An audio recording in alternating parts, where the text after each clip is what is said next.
Thank you for your time, Mr. Gates. I've read your annual letter. Obviously, it stresses the importance of setting goals and then measuring yourself. Now, honestly, to a layperson, it seems like a fairly obvious approach to any organization. Are you saying that it's not very common in the non-profit sector? If so, why is that? Well, take the education system, public education system in India, or the public health system in India.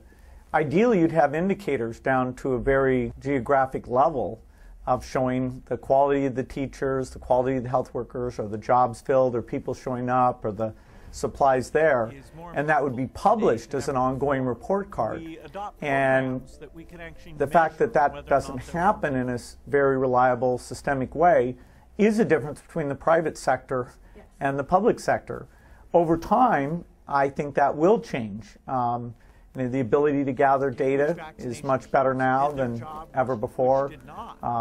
People saying my teacher didn't come or I was asked for a bribe. Slowly but surely, digital systems that create feedback even to government services, that's going to help improve things. But isn't one problem with setting measurable goals the fact that people will try to game the system? For example, if we try and replicate your Colorado example in India, where teachers are measured by the student success, then all our students will get A's. Who does the testing? Who does the measuring? Well, you have to have tests, and India does have tests. I mean, you don't get into IIT easily. That is an objective test. There are honest measures. That's why you always have some impartial system that at least samples the data that's being generated to make sure that it's correct. In polio, we had to go in and create a separate measurement set of teams. Only when people knew that was happening and there were penalties for fake statistics, then the system got. Now we see that the self-reporting is very aligned to the auditing we do, and we've gone from having to audit about 30% to now we go back down to 10%. That saves money. And so for government services, India's a great example where honest measurement would help things, and I think it's being done more. But compared to, say, a private sector type situation of somebody who owns grocery stores, how they make sure they're in stock and the personnel are polite and nothing gets spoiled. Government systems aren't as rigid, and unless you do the measurement systems right, you can take things like grain that should go to the poor, and it ends up being corruptly misdirected. And the annual letter acknowledges the challenges of working on such issues during a recession, when donor countries are tightening their budgets. You said, I think it was in one of your blogs, that emerging countries need to step up. What would you like to see India do? Well, India is a good example of taking on a very high percentage of the responsibility for things like health and education. So, donor funding, although I still think it's quite important because it comes with kind of independent look at measures and an ability to bring in analytical personnel that might not be as easy for the government to get at the scale that it needs. I think it's good, but percentage-wise, health services in India are overwhelmingly funded by the Indian government budget, and they've been willing to increase that budget with programs like NRHM.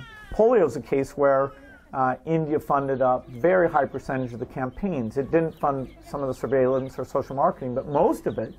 And so India, till we have eradication, will continue to fund those campaigns. Then when we get eradication, they'll be able to take that money and put it into other health-type activities, raising vaccination coverage. There's plenty to be done. And so we can point to India's aid percentage in various budgets and show that going down as an example to donors that aid doesn't have to last forever, that countries do collect taxes, countries do feel a sense of responsibility. That is a great thing. Talking about taking responsibility, when you last visited India along with Warren Buffett, you urged India's wealthy to leave a large portion of their wealth to charity. And this really got you only a very lukewarm response. Now, despite the legacy of someone like Jamshedji Tata, who was one of the first businessmen in the world to give such a large portion of his wealth, philanthropy really isn't something that our business leaders embrace. Why do you think that is, and what can be done about it? Well, India has some amazing philanthropists, people like Azam Premji or Nandan and Rohini Khani. They're doing great stuff, and there's lots. I can't even enumerate them all. I don't think it's as pervasive as in the United States, where there's an expectation, if you're rich, that you'll take on some cause. And a lot of the people with first-generation fortunes actually give the vast majority of it to charity, choosing not to sort of create a inherited, ongoing dynasty with it. So the U.S., is a bit further along on that.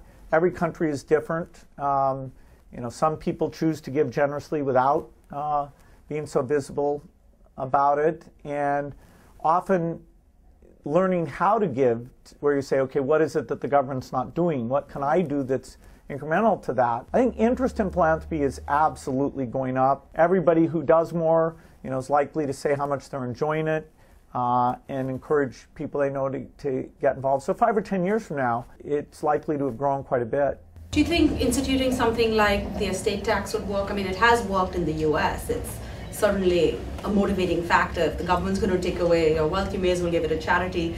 And, perhaps as what the annual letter says, you have a system that's worked in one country, it can be replicated in another, or is that just too simplistic? Well, every country should look at an estate tax. I don't know the Indian tax system, but the US does have an estate tax now at 40% that is not paid on things that go to a foundation. And that's certainly a factor, not the only factor that gets there to be large giving, because everybody thinks as part of their will, hey, maybe I should give a meaningful part of this to philanthropy. Then hopefully once they say that in their will, they think, well, maybe I should do it while I'm still energetic and smart and know good people. And so I'm a believer in the earlier the better. But the estate tax is a positive thing. But taxes are so different in different countries that I don't want to wade into saying I'm some expert about how India should change its tax system.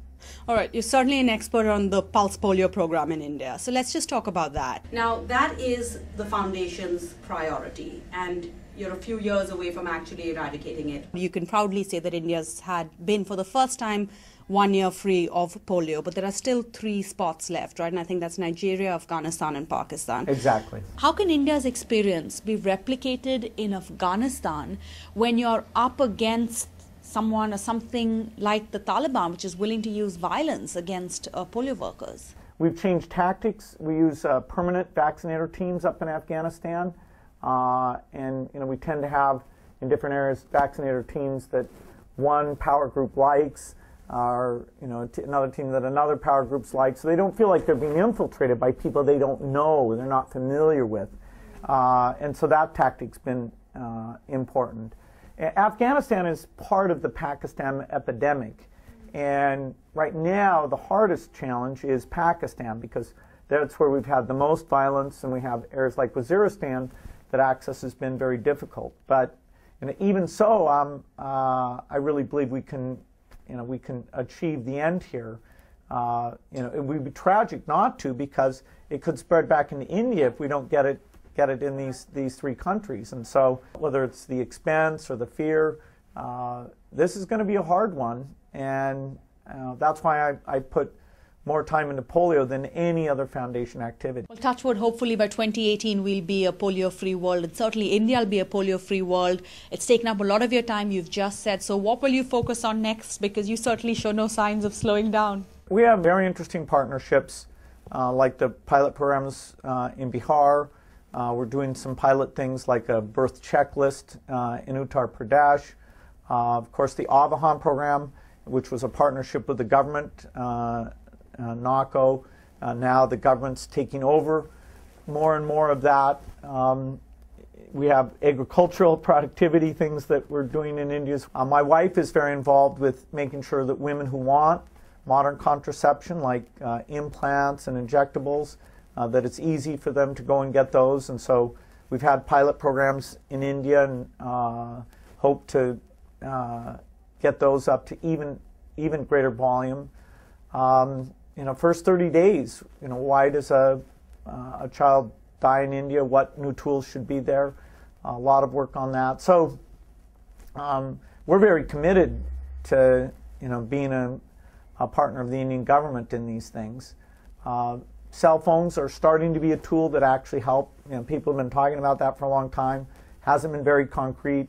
It's one of the approaches we used in Bihar, and we've refined that and think actually it's got broad applicability. When you married Melinda Gates, she was a sales executive at Microsoft, where you were the CEO. In a sense, you were her boss, and today you work together as a team, as partners. How has that change been for you? Well, of course, we're partners in raising 3 kids and partners in the foundation, and it makes it a lot of fun. She was just in India last week, came home and talked to me about what she was hearing in New Delhi, Bihar, Uttar Pradesh.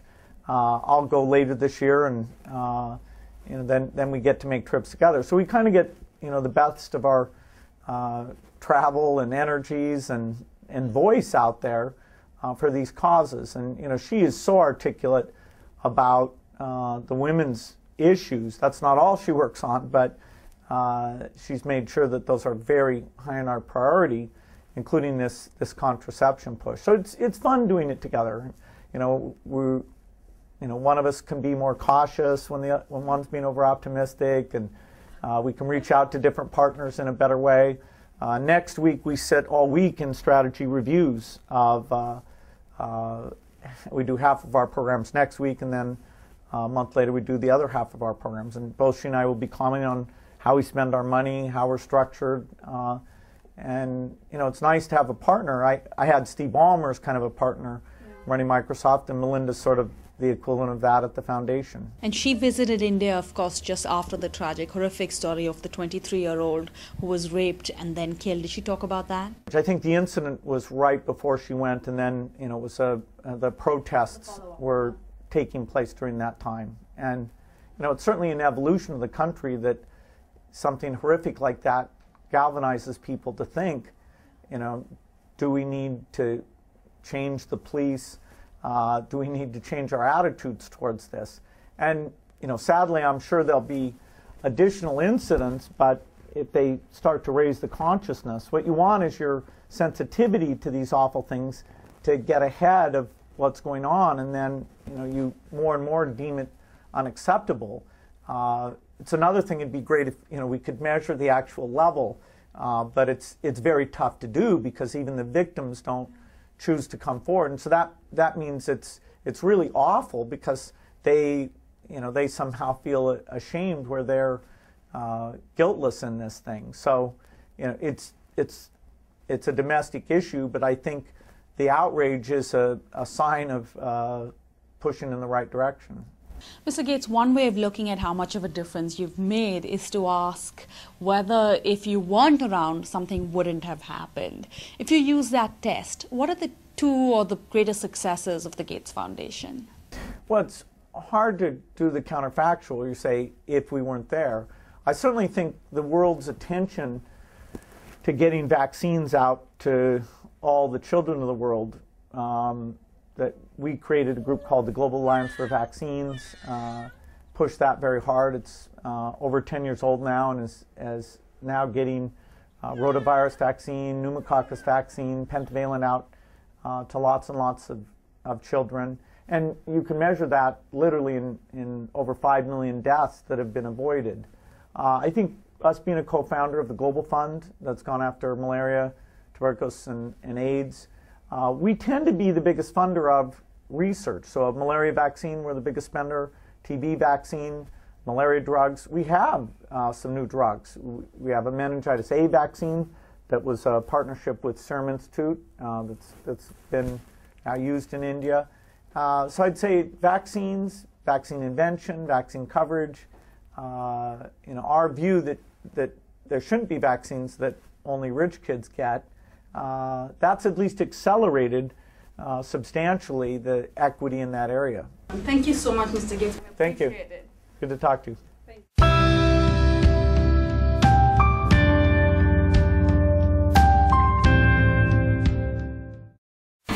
India's #1 news app. Just got even better. Download NDTV's new app. Fully optimized for retina display. Full screen view. Faster response time. And Sudoku. NDTV's new iPad app. Download now.